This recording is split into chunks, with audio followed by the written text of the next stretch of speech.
കണ്ണാടി മാറ്റട്ടെ. കൊടുത്തതിന് ശേഷം പിന്നെ ഇവിടെയും കൊടുക്കുക. ഓക്കെ, അതിന് ശേഷം ഇവിടെ നിന്ന് ഇങ്ങനെ കൊടുക്കുക, ഇവിടെ നിന്ന് ഇങ്ങനെ കൊടുക്കുക. ഓക്കെ, എന്നിട്ട്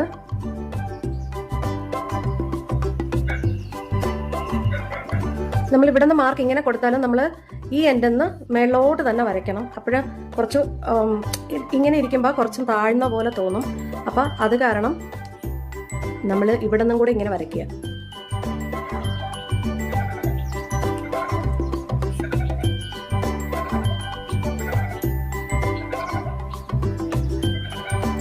കംപ്ലീറ്റ് ആയിട്ട് ലിപ്സിൽ ലിപ്പ് ലൈനർ കൊണ്ട് തന്നെ ഒന്ന് കവർ ചെയ്യുക.